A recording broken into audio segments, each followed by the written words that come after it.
Welcome. এই ভিডিওতে আমরা একটি কমার্শিয়াল মোটরের ব্যাপারে আলোচনা করব। আগের ভিডিওতে আমরা একটা বেসিক ডায়াগ্রাম দেখেছিলাম ইলেকট্রিক মোটরের। এবার সেই ইলেকট্রিক মোটরের সঙ্গে কমার্শিয়াল মোটরের কিছু কিছু পার্থক্য আছে। যেমন আগের ভিডিওতে দেখানো হয়েছিল যে ম্যাগনেট, সেগুলি কিন্তু electromagnet is placed in place of permanent magnet. অর্থাৎ মোটরের যে বেসিক ডায়াগ্রাম, সেখানে যে ম্যাগনেট দেখানো হয়েছিল, এই যে নর্থ এবং সাউথ পোল, এই ম্যাগনেট কিন্তু পার্মানেন্ট ম্যাগনেট সাধারণত নয়, এটি হলো ইলেকট্রোম্যাগনেট। দ্বিতীয়ত, large number of turns of the conducting wire in the current carrying coil. অর্থাৎ এখানে যে কারেন্ট ক্যারিং যে কয়েলটি ব্যবহার করা হয়েছে, এবিসিডি নামক যে কয়েলটি আগের ভিডিওতে দেখানো হয়েছিল, অর্থাৎ এখানে দেখো এবিসিডি নামক যে কয়েলটি দেখানো হয়েছে, সেই কয়েলটিতে কিন্তু একটি মাত্র টার্ন থাকে না, প্র্যাকটিক্যালি এতে অনেক বেশি সংখ্যক টার্ন থাকে। এবং তৃতীয়ত যে পার্থক্য, সেটা হচ্ছে soft iron core is is is soft core in which the coil is wound. মানে একটা সফট কোরের ওপরে এই কোর যে আছে, কোর মেটেরিয়ালের ওপরে কিন্তু কয়েলটাকে জড়ানো থাকে। এবার the soft iron core on which the coil is wound plus the coil is called as armature. এই যে সফট আয়রন কোর, তার ওপরে কয়েলটিকে জড়ানো হলো, তাকে একত্রে কিন্তু বলা হচ্ছে আর্মেচার। এবার এটা কি করে, এর কাজ হচ্ছে মোটরের যে পাওয়ার আউটপুট তাকে বাড়িয়ে তোলা। এইগুলি হচ্ছে যে আমার বেসিক মোটরের ডায়াগ্রাম ছিল, তার সঙ্গে কমার্শিয়াল ইনস্টলেশনের ক্ষেত্রে যে মোটর ব্যবহৃত হয় প্র্যাকটিক্যালি, তার কিছু পার্থক্য। অর্থাৎ আগেরটি ছিল কেবলমাত্র basic idea about the working principal of motor. এবার সেই বেসিক আইডিয়া থেকে আমরা আসছি সেই ধারণার দিকে যে প্র্যাকটিক্যালি যে মোটর ব্যবহার করা হয় তাতে কি কি পার্থক্য বা তাতে কি কি জিনিস থাকে সেই ধারণাতে। এবার এই যে আমি ইলেকট্রোম্যাগনেটের কথা বললাম, যেটা ম্যাগনেট পার্মানেন্ট ম্যাগনেটের পরিবর্তে ব্যবহার করা হয়, এবার এই অ্যাকচুয়ালি এই জিনিসটাকে মোটরের ক্ষেত্রে বলা হয় ফিল্ড। এবার এই ফিল্ড কী ধরনের বা কী ধরনের ইলেকট্রোম্যাগনেট সেখানে ব্যবহৃত হচ্ছে, তার প্রকৃতির ওপরে ভিত্তি করে ডিসি মোটরকে কতগুলি ক্যাটাগরি ওয়াইজ ভাগ করা যেতে পারে। অর্থাৎ যে মোটর ডাইরেক্ট কারেন্টের মাধ্যমে চলে তাকে কতগুলি ক্যাটাগরিতে ভাগ করা যেতে পারে। দেখো উপরে আমি লিখেছি, ক্যাটাগরিগুলি হচ্ছে separately excited motor, shunt motor, series motor এবং কম্পাউন্ড মোটর। এই যে পার্থক্য, এই পার্থক্যগুলি করা হচ্ছে মোটরের যে ফিল্ড, অর্থাৎ মোটরের যে ইলেকট্রোম্যাগনেট বা পার্মানেন্ট ম্যাগনেটের পরিবর্তে যেটা রাখা হচ্ছে, অর্থাৎ যার মাধ্যমে ইলেকট্রিক ফিল্ড ম্যাগনেটিক ফিল্ড যেটা তৈরি হচ্ছে। দেখো চিত্রে দেখানো আছে যে এই নর্থ সাউথ পোল, এগুলি অ্যাকচুয়ালি কী করছে, এখানে actually magnetic lines of force তৈরি হচ্ছে। ম্যাগনেটিক লাইন্স অফ ফোর্স তৈরি হওয়ার জন্য এই ম্যাগনেট রাখা হয়েছে। এবার এই ম্যাগনেটটা হচ্ছে ইলেকট্রোম্যাগনেট, পার্মানেন্ট ম্যাগনেট জেনারেলি নয়। এবার এই ইলেকট্রোম্যাগনেটকে আমরা কিভাবে পাওয়ার দিচ্ছি বা ইলেকট্রোম্যাগনেট কিভাবে তৈরি করছি, তার উপরে ভিত্তি করে আমরা কিন্তু এই কতগুলি ক্যাটাগরিতে ডিসি মোটরকে ভাগ করতে পারি। ক্যাটাগরিগুলি হচ্ছে separately excited, shunt motor, series motor এবং কম্পাউন্ড মোটর। এরপরে যে টপিকটিতে আমরা আসবো সেটি হচ্ছে ইলেকট্রিক জেনারেটর। এইখানে ইলেকট্রিক জেনারেটরের একটি বেসিক সার্কিট ডায়াগ্রাম দেখানো হয়েছে। এবং আমরা যখন ইলেকট্রোম্যাগনেটিক ইন্ডাকশনের ব্যাপারে আলোচনা করেছি, তখন আমরা জানি কিছু কিছু এক্সপেরিমেন্ট আমরা করেছি, যেখানে দেখা গেছে যে কোনো একটা কোর মেটেরিয়াল, তার উপরে কোনো কন্ডাক্টরকে জড়ানো আছে এবং সার্কিট একটি গ্যালভানোমিটার দ্বারা ক্লোজ করা আছে। এরকম কোনো সার্কিটের কাছে যদি আমরা একটা ম্যাগনেটের পোলকে নিয়ে আসি, নর্থ অথবা সাউথ পোলকে নিয়ে আসি, তাহলে দেখা যায় যে যখন যে মুহূর্তে ম্যাগনেটকে ওর কাছাকাছি আনা হচ্ছে, যখন মুভমেন্ট হচ্ছে ম্যাগনেটটির, সেই সময়ে ওই কয়েলটির মধ্যে একটি কারেন্ট ফ্লো হয়। এবং এই যে কারেন্ট ফ্লো হচ্ছে, কারেন্ট ফ্লো হওয়ার কারণ হচ্ছে ইলেকট্রোম্যাগনেটিক ইন্ডাকশন।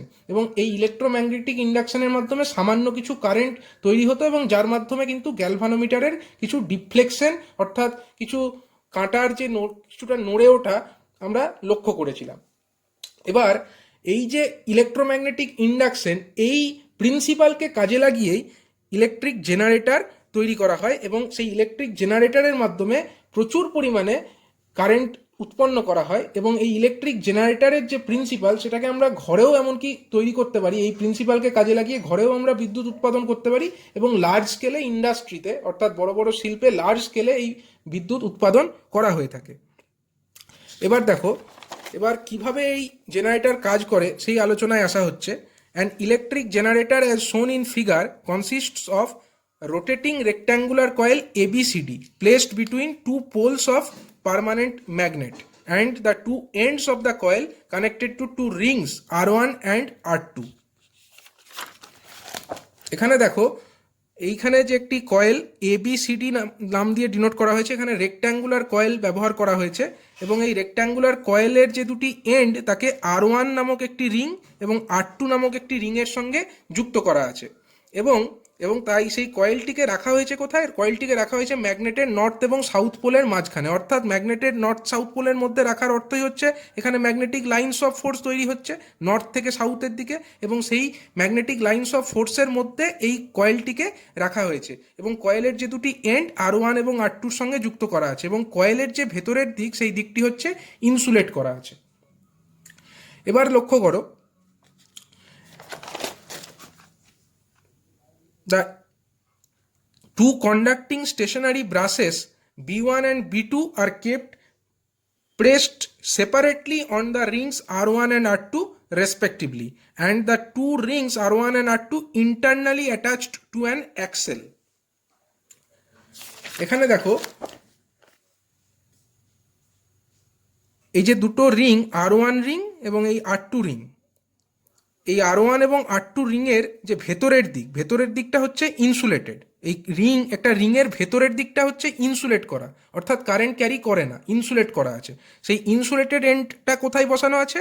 একটা অ্যাক্সেল, এই যে চোঙাকৃতি যে বস্তু, এটা হচ্ছে অ্যাক্সেল। সেই অ্যাক্সেলের ওপরে রিংয়ের ভেতরের দিকটা লাগানো আছে এবং বাইরের যে প্রান্ত সেটা কার সঙ্গে ফিক্সড আছে? সেটা হচ্ছে এই ব্রাশ B1 এবং B2, এই দুটি হচ্ছে ব্রাশ হচ্ছে কারেন্ট ক্যারি করতে পারে, এর মধ্যে কারেন্ট ফ্লো করতে পারে। সাধারণত এটি কার্বনের তৈরি হয় এবং এটি কারেন্ট ক্যারি করতে পারে এবং এর এই যে ব্রাশ তারা কিন্তু স্টেশনারি, অর্থাৎ এই ব্রাশের কিন্তু মুভমেন্ট হয় না, এই ব্রাশ দুটি কিন্তু স্টেশনারি কন্ডিশনে থাকে এবং এই ব্রাশ দুটি, অর্থাৎ এখানে যে ছবি দেখানো হচ্ছে B1 ব্রাশের সঙ্গে R1 যে রিং, সেই রিংটির বাইরের প্রান্ত যুক্ত আছে এবং R2 যে রিং তার বাইরের প্রান্তটা ব্রাশ B2-র সঙ্গে যুক্ত আছে এবং এই যে অ্যাক্সেলের ওপরে এই রিং R1 এবং R2-র ভেতরের দিক যেটা ইনসুলেট করা আছে সেটা বসানো আছে এবং এই যে এই অ্যাক্সেলটিকে বাইরে থেকে মেকানিক্যাল এনার্জি প্রয়োগ করে ঘোরানো যেতে পারে। এবার দেখো, when the axle attached to the two rings is rotated such that the arm AB moves up and the arm CD moves down in the magnetic field by permanent magnet, let us consider that the coil ABCD rotated in the arrangement shown in figure in clockwise direction. আমি আগেই বলেছিলাম যে অ্যাক্সেলের মাধ্যমে আমরা total অ্যারেঞ্জমেন্টটাকে ঘোরাতে পারি, অর্থাৎ অ্যাক্সেলটিকে বাইরে থেকে আমরা ফোর্স, বাইরে থেকে মেকানিক্যাল এনার্জি অ্যাপ্লাই করে ঘোরাতে পারি। তো ধরা যাক এমনভাবে আমরা অ্যাক্সেলটিকে ঘোরাচ্ছি যাতে করে এই এবি কয়েল সাইডটা উপরের দিকে ওঠে এবং সিডি কয়েল সাইডটা নিচের দিকে নামে। এর জন্য আমাদেরকে অ্যাক্সেলটিকে ক্লকওয়াইজে ঘোরাতে হবে। এবার এই AB coil side, CD coil side এটা ঘুরবে কেন? কারণ দেখো, এখানে অ্যাক্সেলটির ওপরে বসানো আছে রিং দুটি, R1 এবং R2 রিং, এবং তার সঙ্গে লেগে আছে এবি এবং সিডি সাইড দুটি। সুতরাং যদি আমরা অ্যাক্সেলটিকে ঘোরাই তাহলে এই কয়েলটি সাথে করে একসাথেই ঘুরবে। এবার যদি আমরা এই অ্যাক্সেলটিকে ক্লকওয়াইজ ঘোরাই তাহলে এবি সাইডটা কোন দিকে যাবে? উপরের দিকে, এবং সিডি কয়েল সাইডটা কিন্তু নিচের দিকে নামবে। এবার এই যে ম্যাগনেটিক লাইন্স অফ ফোর্স যেটা নর্থ থেকে সাউথ পোলের দিকে যাচ্ছে তাকে কিন্তু এই যে কয়েল সাইডগুলো কাট করবে এবং তার ফলে কি হবে? তাতে কিছুটা ইএমএফ ইনডিউসড হবে এবং ইএমএফ ইনডিউস হওয়ার ফলে কি হবে? যেহেতু এখানে সার্কিটটা কমপ্লিট আছে, অর্থাৎ ক্লোজড সার্কিট, তার জন্য এই পথে একটা কারেন্টের ফ্লো হবে। এবার এই যে কারেন্টের ফ্লো হচ্ছে কয়েলের মধ্যে, সেটা কোন দিক থেকে কোন দিকে হবে? এর জন্য আমাদেরকে অ্যাপ্লাই করতে হবে ফ্লেমিংস রাইট হ্যান্ড রুল। ফ্লেমিংয়ের রাইট হ্যান্ড রুল যদি আমরা অ্যাপ্লাই করি, তো আমরা লক্ষ্য করো, আমরা ডান হাতের যে তিনটি আঙুল, প্রথম তিনটি আঙুল, তাদেরকে এক্সপ্যান্ড করছি। তাহলে দেখো, এই যে ইন্ডেক্স ফিঙ্গার অর্থাৎ এই আঙুলটি, এটির মাধ্যমে বোঝাচ্ছে ম্যাগনেটিক লাইন্স অফ ফোর্স বা ম্যাগনেটিক ফিল্ড যেদিকে পাস করছে, এবং এই যে থাম্ব, এই থাম্বের মাধ্যমে বোঝানো হচ্ছে যেদিকে কয়েলটি মুভ করছে। এখানে এবি সাইডটি কোন দিকে যাচ্ছে, উপরের দিকে যাচ্ছে, তাই থাম্ব উপরের দিকে পয়েন্ট করেছে। এবং এই যে মিডিল ফিঙ্গার, এটা বোঝাবে কারেন্টের ডাইরেকশনকে, অর্থাৎ কারেন্টের ডাইরেকশন কোন দিকে হবে, মিডিল ফিঙ্গার যেদিকে পয়েন্ট করে আছে, অর্থাৎ এ থেকে বি এর দিকে।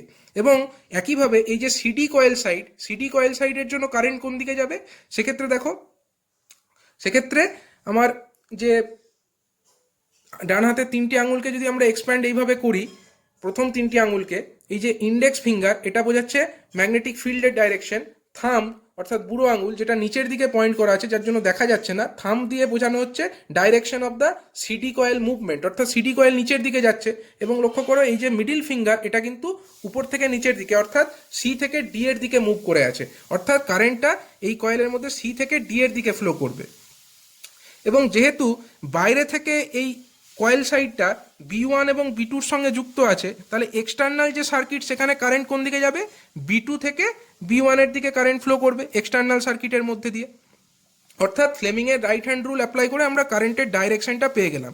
এবার দেখো এখানে একটি মাত্র কয়েল সাইড দেখানো হয়েছে এবং কয়েলে একটি মাত্র টার্ন দেখানো হয়েছে। এবার কয়েলে যদি আমরা একের বেশি সংখ্যক টার্ন থাকে তাহলে কি হবে, সেই প্রত্যেকটি টার্নের জন্য আলাদা আলাদা কারেন্ট হবে, এবং সেই যে কারেন্ট সেটা কিন্তু অ্যাডিটিভ ইন নেচার, অর্থাৎ সেই কারেন্টগুলি যোগ হবে এবং যোগ হয়ে যে টোটাল কারেন্ট সেটা এই এক্সটার্নাল সার্কিটের মধ্যে ফ্লো করবে। অর্থাৎ এই কয়েলের মধ্যে যত বেশি সংখ্যক টার্ন থাকবে তত কিন্তু কারেন্টের পরিমাণটা বৃদ্ধি পাবে।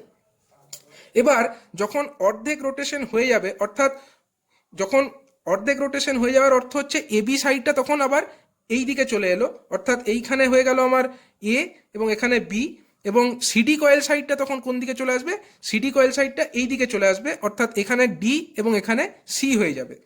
এবং তাই যদি হয় সেক্ষেত্রে আমাদের কারেন্টের ডাইরেকশন কি হচ্ছে, তখন কিন্তু আর AB coil side half rotation হয়ে যাওয়ার পরে যখন এই দিকে চলে আসছে, এবি কয়েল সাইড কিন্তু তখন আর উপরের দিকে উঠছে না, এবি কয়েল সাইডটা তখন নিচের দিকে নামবে। এবং এই যে সিডি কয়েল সাইড যেটা তখন এইখানে চলে আসবে, সিডি কয়েল সাইডটা তখন উপরের দিকে ওঠার চেষ্টা করবে। অবশ্যই আমরা জানি যদি উপরের দিকে ওঠে কারেন্টের ডাইরেকশন কোন দিকে হবে, এই দিক থেকে এই দিকে, অর্থাৎ এখানে যদি ডি আর এখানে যদি সি থাকে কারেন্টের ডাইরেকশন হবে ডি থেকে সি এর দিকে, এবং এখানে যদি বি আর এখানে যদি এ থাকে কারেন্টের ডাইরেকশন কোন দিকে হবে, বি থেকে এ এর দিকে। অর্থাৎ কারেন্টের ডাইরেকশনটা অর্ধেক রোটেশন হয়ে যাওয়ার পরে কয়েল যে দুটি সাইড এবি এবং সিডি, এই যে দুটি সাইড, তাতে কারেন্টের ডাইরেকশন কিন্তু চেঞ্জ হয়ে যাবে। অর্থাৎ অর্ধেক রোটেশন হয়ে যাওয়ার পরে কারেন্টের ডাইরেকশন এবি কয়েলের মধ্যে হয়ে যাবে বি থেকে এ এর দিকে, এবং সিডি কয়েলে হয়ে যাবে ডি থেকে সি এর দিকে।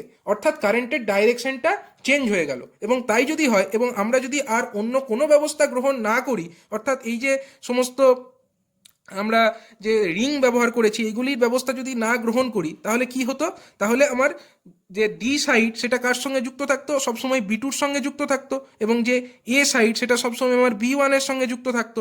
এবার যখন কারেন্টের ডাইরেকশন পাল্টে গেছে তখন বি থেকে এ এর দিকে কারেন্ট যাচ্ছে এবং ডি থেকে সি এর দিকে কারেন্ট যাচ্ছে। এবং আমরা কি জানছি, ডি সবসময় বি2-র সঙ্গে যদি যুক্ত থাকে তাহলে কি হবে, কারেন্টের ডাইরেকশন যে এক্সটার্নাল সার্কিট আছে, এক্সটার্নাল সার্কিটে কিন্তু কারেন্টের ডাইরেকশন চেঞ্জ হয়ে গিয়ে হয়ে যাবে বি1 থেকে বি2-র দিকে। অর্থাৎ এক্সটার্নাল সার্কিটেও কারেন্টের ডাইরেকশনটা তখন চেঞ্জ হয়ে যাবে, তখন কারেন্টের ডাইরেকশন হয়ে যাবে বি1 থেকে বি2। প্রথমে দেখো কারেন্টের ডাইরেকশন বি2 থেকে বি1-এর দিকে আছে, কিন্তু অর্ধেক রোটেশন হয়ে যাওয়ার পরে যখন কয়েলের কারেন্ট গুলো উল্টে গেল বা পরিবর্তিত হয়ে গেল তার দিক, তখন এক্সটার্নাল সার্কিটেও কিন্তু কারেন্টের ডাইরেকশন পরিবর্তিত হয়ে বি1 থেকে বি2-র দিকে হয়ে যাবে। কিন্তু এইভাবে যে কারেন্ট আমরা পাবো সেটা হচ্ছে অল্টারনেটিং কারেন্ট, অর্থাৎ কারেন্টের ডাইরেকশন একটা হাফ সাইকেলে একদিকে ফ্লো করছে এবং পরবর্তী যে হাফ সাইকেল তখন কিন্তু কারেন্টের ডাইরেকশন উল্টো দিকে ফ্লো করছে। এইভাবে আমরা একটা অল্টারনেটিং কারেন্ট এখানে পাবো। কিন্তু এই সবই হবে যদি আমরা কোনো রকম এই যে রিংয়ের অ্যারেঞ্জমেন্ট না রাখি। এখানে যে আমরা রিং রেখেছি R1 R2 এই ধরনের রিং যদি আমরা কোনো কমিউটেটর অ্যারেঞ্জমেন্ট যদি আমরা না রাখি তাহলে হবে। কিন্তু যদি আমরা এই যে যন্ত্র, এই যে জেনারেটর, এখান থেকে যদি আমরা ডাইরেক্ট কারেন্ট পেতে চাই তার জন্য আমাদেরকে কিন্তু কমিউটেটরের ব্যবস্থা করতে হবে। এখানে লক্ষ্য করো, to get a direct current which does not change direction with time, then a split ring type commutator must be used, and with this arrangement one brass is at all times in contact with the arm which is moving up in the field. while the other brush is at all times in contact with the arm which is moving downwards. অর্থাৎ এখান থেকে যদি আমাদেরকে direct current পেতে হয় তার জন্য কিন্তু আমাদেরকে স্প্লিট রিং টাইপ কমিউটেটর ব্যবহার করতে হবে। এবার এই কমিউটেটরের ফাংশনটা কি? কমিউটেটর হলো এমন একটা জিনিস যেটা যে বাইরের ব্রাশ B1 এবং B2 সঙ্গে যুক্ত হচ্ছে ঠিকই, কিন্তু এই এমনভাবে কমিউটেটরের ব্যবস্থা আমাদেরকে করতে হবে যাতে করে এই ব্রাশটা, সাপোজ একটা ব্রাশ আমি ধরে নিচ্ছি B1 ব্রাশ, এটা সবসময় কিন্তু সেই কয়েল সাইডের সঙ্গে যুক্ত থাকে যেটা উপরের দিকে উঠছে। অর্থাৎ এক্ষেত্রে এবি যে কয়েল সাইড সেটা উপরের দিকে উঠছে, পরবর্তী যখন হাফ সাইকেল তখন সিডি এখানে উপরে চলে আসবে এবং সিডি সাইডটা উপরের দিকে উঠবে। কিন্তু এই একটা ব্রাশ সবসময় যে কয়েল সাইড উপরের দিকে উঠছে তার সঙ্গে যুক্ত থাকবে এবং অপর যে ব্রাশটি সেটি সবসময় যে কয়েল সাইডটা নিচের দিকে নামছে তার সঙ্গে যুক্ত থাকবে। কিন্তু এর জন্য আমাদেরকে split ring type commutator arrangement অবশ্যই করতে হবে এবং সেই অ্যারেঞ্জমেন্ট যদি আমরা করি, বাইরের যে এক্সটার্নাল সার্কিট সেই এক্সটার্নাল সার্কিটে দেখো কারেন্টের ডাইরেকশন কিন্তু অলওয়েজ কি হবে, অলওয়েজ কিন্তু আমার এই B2 সাইড, B2 যে ব্রাশটা, এই B2 ব্রাশটা যদি সবসময় যে কয়েল সাইড নিচের দিকে নামছে, যেমন এক্ষেত্রে সিডি সাইডটা নিচের দিকে নামছে, তো সিডি ডি এর সঙ্গে যুক্ত থাকছে, তাহলে কারেন্টের ডাইরেকশন কোন দিকে হচ্ছে? B2 থেকে B1 এর দিকে। এবং পরবর্তী যে হাফ সাইকেল তখন আমার বিটা এখানে, এটা এখানে চলে আসছে এবং এই ব্রাশ B2 যদি আমার এর সঙ্গে তখন যুক্ত হয়ে যায় তাহলে কি হবে? কারেন্টের ডাইরেকশন B থেকে A এর দিকে হবে এবং কারেন্টের ডাইরেকশন যদি B থেকে A এর দিকে হয়, এক্সটার্নাল সার্কিটে কারেন্টের ডাইরেকশন কিন্তু B2 থেকে B1 এর দিকেই থাকবে। অর্থাৎ এক্সটার্নাল সার্কিটে কারেন্টের ডাইরেকশনের কিন্তু কোনো পরিবর্তন ঘটবে না। অর্থাৎ যে এক্সটার্নাল সার্কিট সেখানে আমরা একটা ডাইরেক্ট কারেন্ট পাবো, কিন্তু এর জন্য আমাদেরকে কি অ্যারেঞ্জমেন্ট করতে হলো? Split ring type commutator arrangement করতে হলো, যেখানে একটা ব্রাশ সবসময় যে কয়েল সাইড উপর দিকে উঠছে তার সঙ্গে যুক্ত থাকছে এবং অপর একটি ব্রাশ যেটা কয়েল সাইডটা নিচের দিকে নামছে তার সঙ্গে যুক্ত থাকছে। এবার এই যে ডাইরেক্ট কারেন্ট আর অল্টারনেটিং কারেন্টের মধ্যে ডিফারেন্স এটাই যে ডাইরেক্ট কারেন্ট সবসময় একটা নির্দিষ্ট দিকে ফ্লো করে, কিন্তু অল্টারনেটিং কারেন্ট তার ডাইরেকশনটা একটা নির্দিষ্ট সময়ে বাদে বাদে পরিবর্তন করতে থাকে, অর্থাৎ পিরিয়ডিক্যালি এর ডাইরেকশনটা চেঞ্জ হতে থাকে। এবং যে ইন্ডাস্ট্রি, যে পাওয়ার স্টেশন, সেখানে যে কারেন্ট প্রডিউস হয় বা যে পাওয়ার প্রডিউস হয় সেটা কিন্তু অল্টারনেটিং কারেন্টই প্রডিউস হয়ে থাকে।